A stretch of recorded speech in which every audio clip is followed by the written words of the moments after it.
നമുക്ക് ജീവിതത്തിൽ വൈകി കിട്ടുന്ന ഒരു മഹാസംഭവമാണ് തിരിച്ചറിവ്. ഏറെ വൈകിയെത്തുന്ന പല തിരിച്ചറിവുകളും നമ്മുടെ പിന്നീടുള്ള ജീവിത രീതിയെ പോലും മാറ്റാറുണ്ട്. മാനത്തെ അമ്പിളിമാമനെ പിടിച്ചു തരാമെന്ന് കേൾക്കുമ്പോൾ വാ തുറക്കുന്ന കുട്ടിക്ക് അത് ഒരിക്കലും നടക്കാത്ത കാര്യമാണ് എന്ന തിരിച്ചറിവ് കിട്ടുന്നത് എത്രയോ കാലങ്ങൾ കഴിഞ്ഞാണ്. ഓരോ തവണ വോട്ട് ചെയ്യുമ്പോഴും നല്ല സർക്കാരിനെ കിട്ടുമെന്ന് കരുതുന്ന നമുക്ക് പിന്നീടുണ്ടാവുന്ന തിരിച്ചറിവാണ് അടുത്ത തെരഞ്ഞെടുപ്പിൽ കാണാറുള്ളത്. സ്വന്തമായി ബിസിനസ് തുടങ്ങിയാൽ നാട്ടിലൊരു വിലയുണ്ടാവും എന്ന തിരിച്ചറിവാണ് ഉണ്ണിയേട്ടൻ ഒരു കഫേ തുടങ്ങാനുള്ള കാരണം. തന്നെക്കൊണ്ട് ഇത് വിജയിപ്പിക്കാൻ പറ്റുമെന്ന് ഉണ്ണിയേട്ടന് ഉറപ്പാണ്. നമുക്ക് നോക്കാം, അല്ലേ? കേട്ടോ? ആ സുഭാഷേ, ഇന്നെന്താ ലേറ്റ് ആണല്ലോ? എന്താ ഉണ്ണിയേട്ടാ, നല്ല ചൂട്. അതെ, നമ്മുടെ പതിവ് എടുക്ക്. വാ. ആ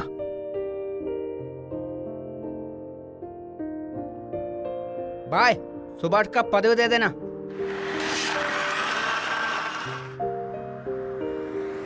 എന്തൊക്കെയുണ്ട് വിശേഷം? എന്ത് വിശേഷം? നമ്മുടെ ആസിഫ് ഹോസ്പിറ്റലാണ്, അറിഞ്ഞാ? അയ്യോ, എന്തു പറ്റി? ഞാൻ അറിഞ്ഞില്ലല്ലോ. അവൻ രാത്രി നടക്കാൻ ഇറങ്ങിയതാണ്. ബൈക്കിൽ 2 ആൾക്കാരെ അവനെ അടിച്ചിട്ട് പോയി. ആ, അങ്ങനെ കുറച്ച് പാർട്ടികൾ ഇറങ്ങിയിട്ടുണ്ട്. നമ്മൾ വീണ് കിടക്കുമ്പോഴേ നമ്മളെ കൊണ്ടുപോയിട്ട് ഓപ്പറേഷൻ ചെയ്തിട്ടേ. അതെ, ഇത് ജോസഫ് സിനിമയിലെ കഥയല്ല, വെറുതെ തള്ളിക്കോ. അങ്ങനെ പറയുമ്പോഴൊരു ഭീകരത വരുന്നു.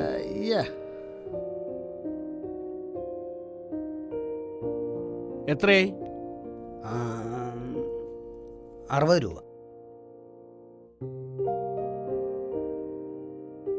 ഉണ്ണിയേട്ടാ, സ്ഥിരം കസ്റ്റമറൊക്കെ ആയല്ലോ. ഒരു മനുഷ്യൻ കയറാത്ത കടയായിരുന്നു. കണ്ണ് വെക്കണ്ട, കുറച്ച് ദിവസമായിട്ട് ആള് ഇവിടുന്ന് കഴിക്കുന്നു. ആരത്? ആവോ, ഇവിടെ താമസമായിട്ട് കുറച്ച് കാലം എന്നാ തോന്നുന്നു. അല്ലേലും നമ്മളതിന് ആവശ്യമില്ലാത്ത കാര്യം ചോദിക്കണം. പൈസ കിട്ടിയാ പോരെ. അപ്പൊ ഞാൻ ഇറങ്ങണ്ടെന്നാ? ആ, ഇനി എങ്ങോട്ടാ? ഈ റോഡ് ഇങ്ങനെ വിശാലമായി കിടക്കല്ലേ, എങ്ങോട്ടെങ്കിലും പോണം. ശരിയെന്നാ, കാണാം. ആ.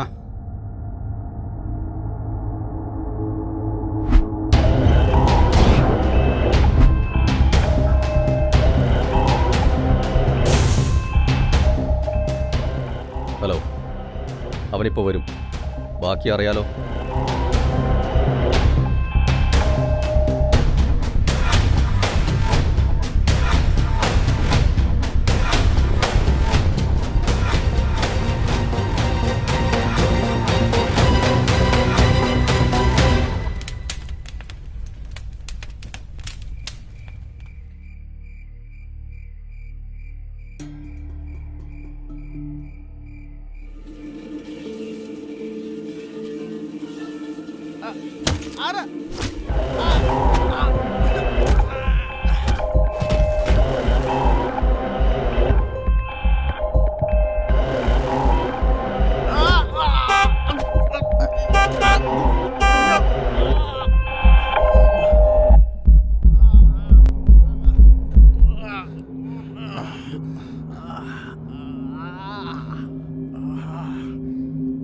ഹലോ ഉണ്ണിയേട്ടാ. ആ സുഭാഷേ, പറ. നമ്മൾ രാവിലെ കണ്ട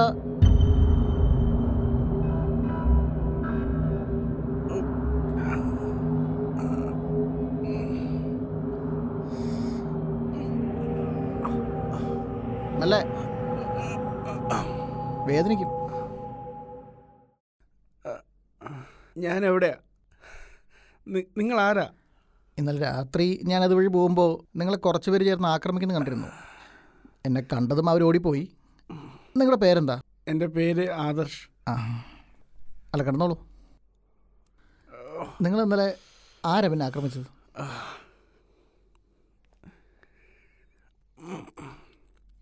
ഈയിടെയായിട്ടേ രാത്രി ആക്രമിക്കുന്ന ആളുകളുടെ ഒരു ടീം ഇറങ്ങിയിട്ടുണ്ട്. ചിലപ്പോൾ അവരാവും.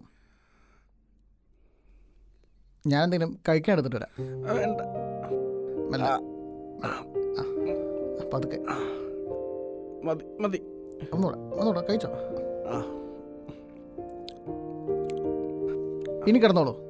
ഒന്ന് ഉറങ്ങി എഴുന്നേറ്റാ എല്ലാം ശരിയാവും. ഓക്കെ? ചേട്ടാ, ഒരു കാര്യം. ആ, വെള്ളം വേണം. അല്ല, അത് പിന്നെ അവരെന്നെ ആക്രമിച്ചത് അറിയാതെ ചെയ്തതല്ല. പിന്നെ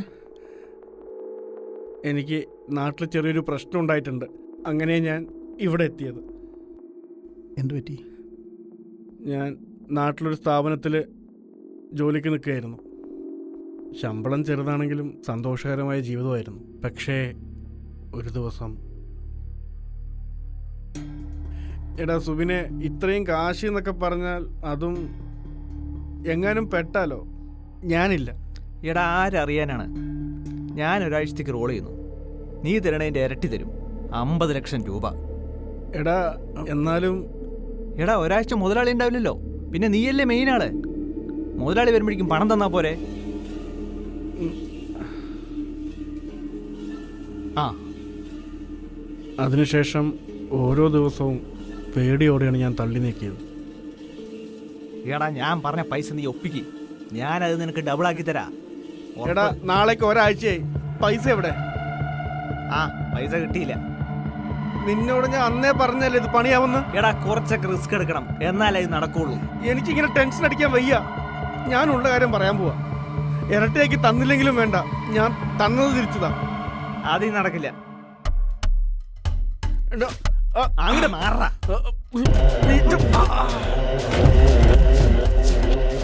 ആ പന്നി കൂടെ നിന്നാ നിനക്ക് നല്ലത്, അല്ലെങ്കിൽ കുത്തി കൊടലവെടി വരുത്തി ഞാൻ.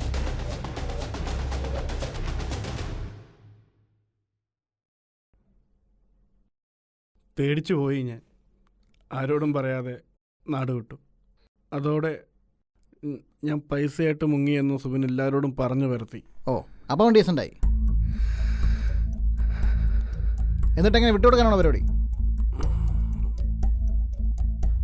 നമുക്ക് നല്ലൊരു വക്കീലിനെ കണ്ടാലോ? വയ്യ ചേട്ടാ, ഈ ടെൻഷൻ. ഒന്നുകിൽ അവരുടെ ആളുകൾ, അല്ലെങ്കിൽ സത്യം പറയാതിരിക്കാൻ വേണ്ടി സുബിൻ. ഇവർ ആരേലും എന്നെ മരിച്ച് ജീവിക്കേട്ടാ. നീ ആദ്യം ടെൻഷനും പേടിക്കുന്നത് കുറയ്ക്ക്. നമുക്കേ ഒരാളെ കാണാം. ആൾ ഈ കൗൺസിലിംഗ് ഒക്കെ ചെയ്യുന്ന ആളാണ്. നമുക്കൊന്ന് പോയി കണ്ടാലോ?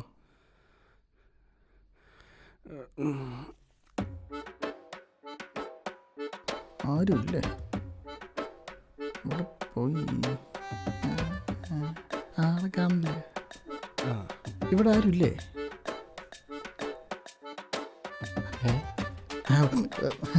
ഡോക്ടർ രമേശ് അല്ലേ? അതെ അതെ. ആ ഞാൻ ഉണ്ണിയേട്ടൻ വരൂ പറഞ്ഞു. വരൂ വരൂ.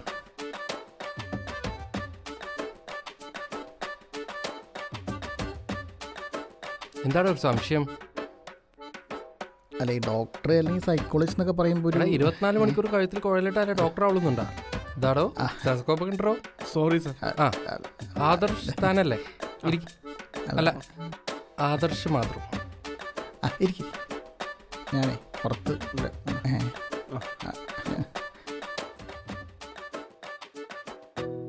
ഒരു പ്രൈവസി കിട്ടാൻ വേണ്ടിയിട്ടാണ്. തൻ്റെ കുറച്ച് കാര്യങ്ങളൊക്കെ എനിക്കറിയാം. നമുക്ക് എന്തായാലും കുറച്ച് ഡീറ്റെയിൽഡ് ആയിട്ടൊന്ന് സംസാരിക്കണം. എന്നാ തുടങ്ങിയാലോ?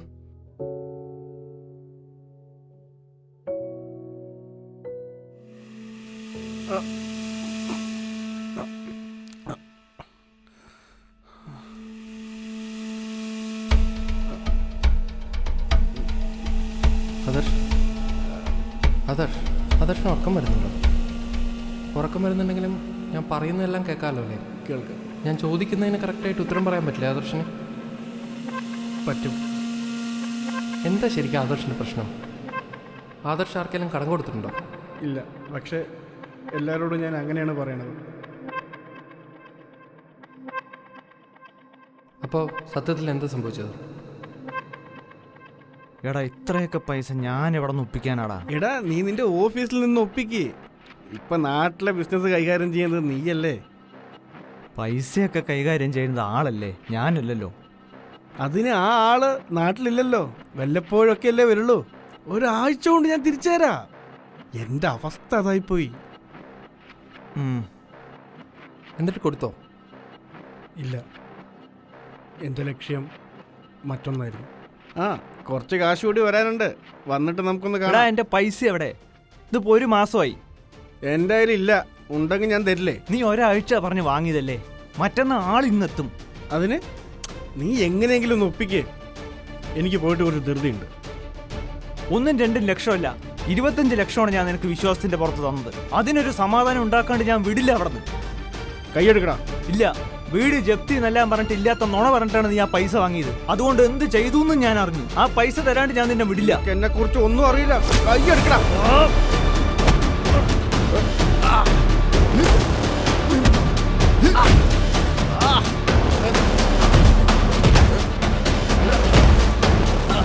ഇനി നീ ജീവിച്ചിരിക്കുന്നത് എനിക്ക് ആപത്താണ്. നീ ചത്താലും നീ പൈസ കൊണ്ട് മുങ്ങിയെന്നേ നിന്റെ ആൾക്കാർ കരുതും.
ഡോക്ടർ രമേശ്,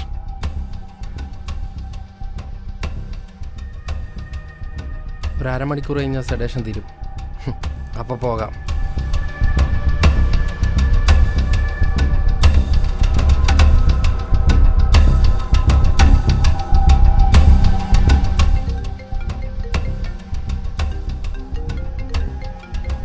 എന്തായി? ആദർശിൻ്റെ കാര്യം തീർന്നു. എല്ലാം പറഞ്ഞ പോലെ ചെയ്തിട്ടുണ്ട്. ഗുഡ്.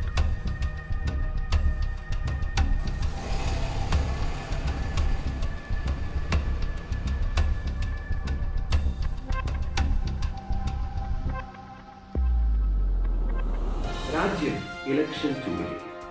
ലോക്സഭ ഇലക്ഷൻ ഇത്തവണ ഇന്ത്യൻ രാഷ്ട്രീയത്തിൽ പുതിയൊരു അധ്യായം കുറിക്കാൻ ഒരുങ്ങി BJP ഇറങ്ങുമ്പോൾ ദേശീയ പാർട്ടി സ്ഥാനം നിലനിർത്താനായിരിക്കും CPM ശ്രമിക്കുന്നത്.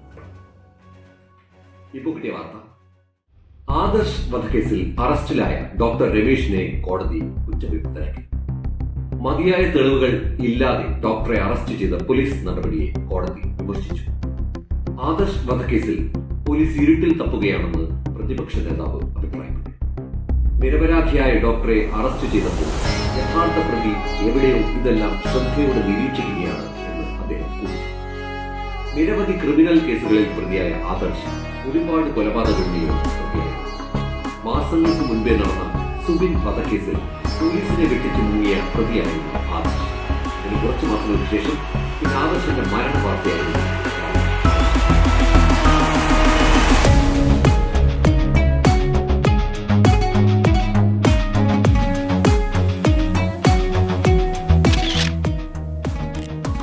അവൻ ദിവസവും കടയിൽ വരാറുണ്ട്.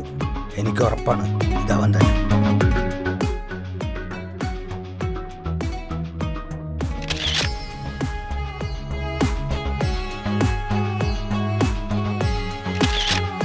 ഞാൻ ഹോൺ ഓടിക്കാം. അപ്പം നിങ്ങൾ ഓടിക്കാം. ബാക്കി ഞാൻ നോക്കാം. ശരി.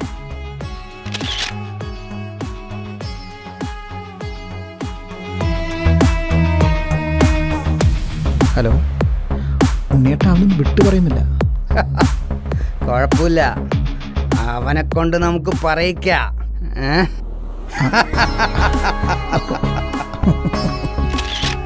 ഹലോ, നമ്മുടെ സുബിനെ പണിഞ്ഞവനെ കൈകാര്യം ചെയ്യണം. ഇങ്ങോട്ട് വന്നോ. ഇവിടെ ഡോക്ടർ രമേശായിട്ട് ഒരാളുണ്ടാവും.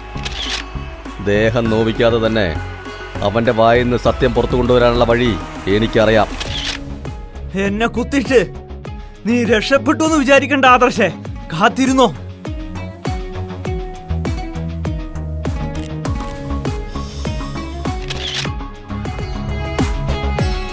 പുറകിൽ നിന്ന് കുത്തുന്ന ശത്രുവിനേക്കാൾ ക്രൂരമാണ് കൂടെ നിന്ന് ചതിക്കുന്ന ബന്ധങ്ങൾ, പുഞ്ചിരി തൂകുന്ന വദനത്തിലും വഞ്ചനയുടെ ലാളനകളെ തിരിച്ചറിയാൻ നമുക്ക് കഴിയാറില്ല. പകയുടെ കാഹളം മുഴക്കി നടത്തിയ പോരാട്ടത്തിൽ വിജയിച്ചെങ്കിലും കൂടെയുള്ള ആളുടെ അഭാവം ഒരിക്കലും നികത്താൻ പറ്റില്ല എന്ന തിരിച്ചറിവ് അയാളെ പിടിച്ചുലച്ചു. ഒന്നും ഒന്നിനും പകരമാവില്ല എന്ന തിരിച്ചറിവ്.